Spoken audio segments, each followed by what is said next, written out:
नमस्कार। हम RBSC syllabus कक्षा 6 की विज्ञान की बुक पढ़ रहे हैं और आज का हमारा अध्याय है 10 गति। अध्ययन बिंदु। गति, विभिन्न प्रकार की गतियाँ, दूरी का मापन, लंबाई का मात्रक।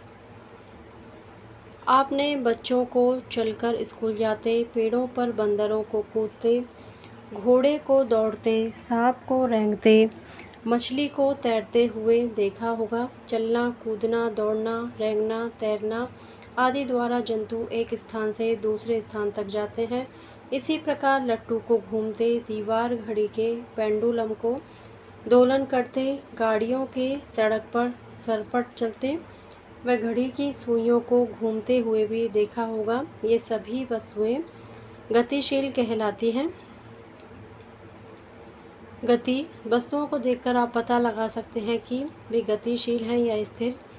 आप देखते हैं कि उड़ती हुई चिड़िया, रेंगती हुई चींटी, चलती हुई बस, दौड़ते हुए बच्चे और ऊपर दिए गए सभी उदाहरणों में गतिशील वस्तुओं की स्थिति समय के साथ परिवर्तित हो रही है।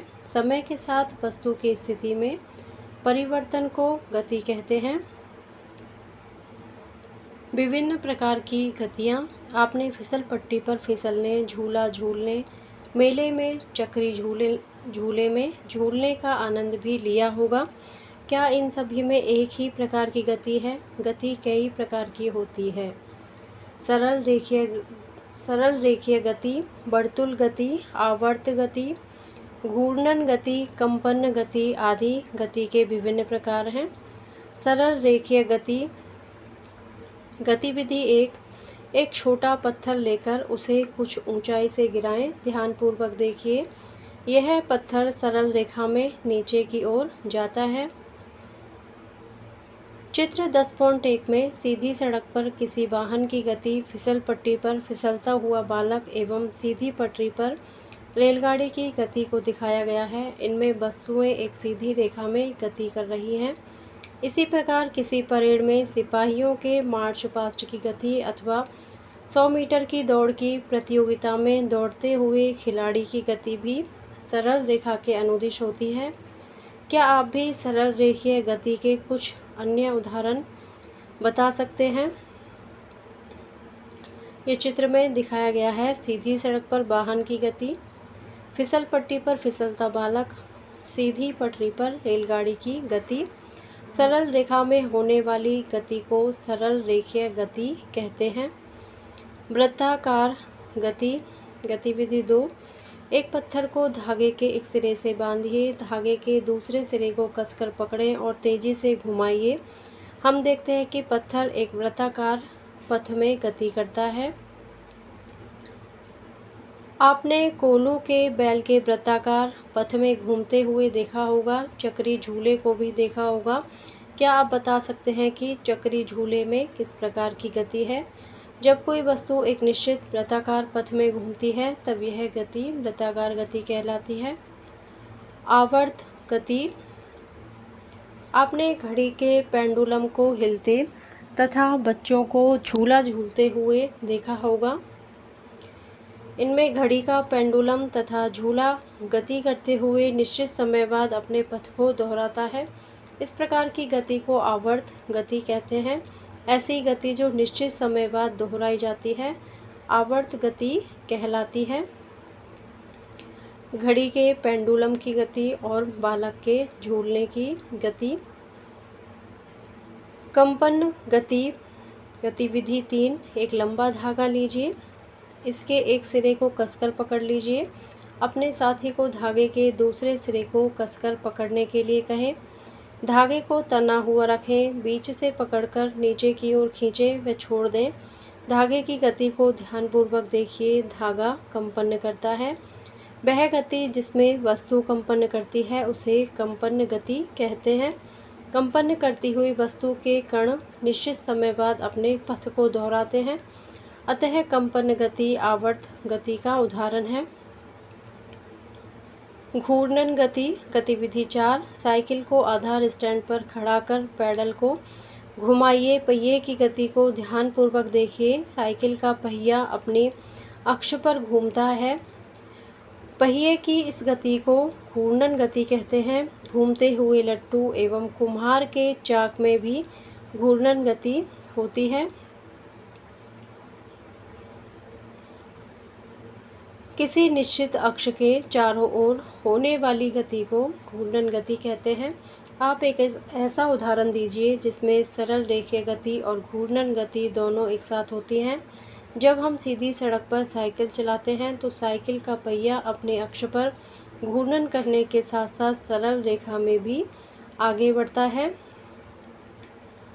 दूरी का मापन। प्राचीन काल में एक स्थान से दूसरे स्थान तक की दूरी को कदमों से मापते हैं। छोटी दूरियों का अंगुलियों अथवा बालिश्त से मापन करते हैं। क्या यह मापन सही है? आओ पता लगाएं। गतिविधि 5। अपने विज्ञान की पुस्तक निकालकर उसकी लंबाई को अंगुलियों से ज्ञात कीजिए। अग्रलिखित सारणी 10.1 को श्यामपट्ट पर बनाइए तथा पुस्तक की मापी गई लंबाई को इसमें अंकित कीजिए।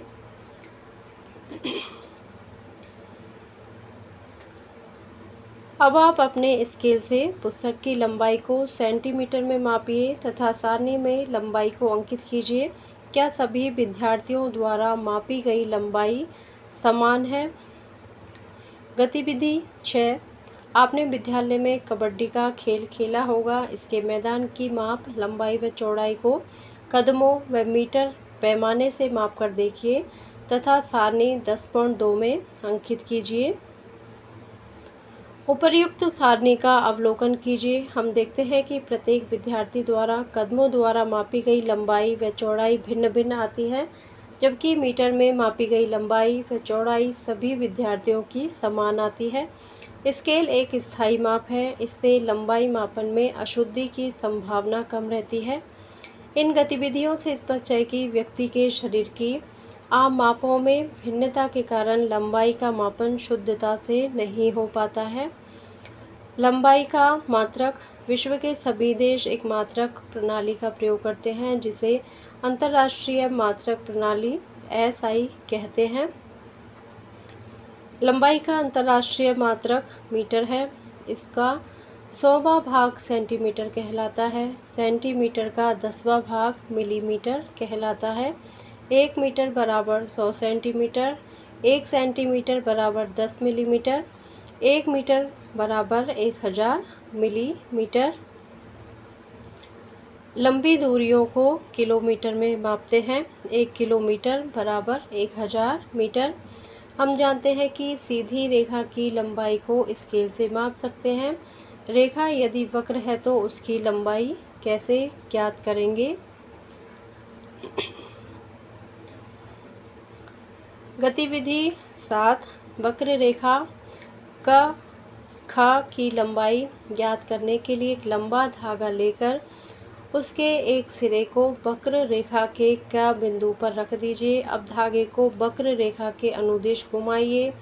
जब धागा ख बिंदु पर पहुंच जाए तो धागे पर एक चिन्ह बना दीजिए। चिन्ह से धागे के क सिरे से क सिरे तक की लंबाई को मीटर स्केल की सहायता से माप लीजिए। यह वक्र रेखा की लंबाई होगी, जैसा कि इस चित्र में बताया गया है। धागे की सहायता से वक्र रेखा की लंबाई का मापन। आपने क्या सीखा? समय के साथ वस्तु की स्थिति में परिवर्तन को गति कहते हैं। गति कई प्रकार की होती है। सरल रेखीय गति, वृत्ताकार गति, आवर्त गति, घूर्णन गति, कंपन गति आदि गति के विभिन्न प्रकार हैं। सरल रेखा में होने वाली गति को सरल रेखीय गति कहते हैं। जबकि कोई वस्तु एक निश्चित वृत्ताकार पथ पर घूमती है तब यह गति वृत्ताकार गति कहलाती है। ऐसी गति जो निश्चित समय बाद दोहराई जाती है आवर्त गति कहलाती है। वह गति जिसमें वस्तु कंपन करती है उसे कंपन गति कहते हैं। किसी निश्चित अक्ष के चारों ओर होने वाली गति को घूर्णन गति कहते हैं। विश्व के सभी देश एक मात्रक प्रणाली का प्रयोग करते हैं जिसे अंतर्राष्ट्रीय मात्रक प्रणाली कहते हैं। लंबाई का SI मात्रक मीटर है। मीटर के 100वें भाग को सेंटीमीटर तथा सेंटीमीटर के 10वें भाग को मिलीमीटर कहते हैं। इसी के साथ हमारा ये पाठ कंप्लीट होता है। अगर आपको मेरा वीडियो पसंद आता है तो प्लीज़ इसे लाइक करें, शेयर करें और मेरे चैनल पर अगर आप नए हो तो मेरे चैनल को सब्सक्राइब करें। Thank you.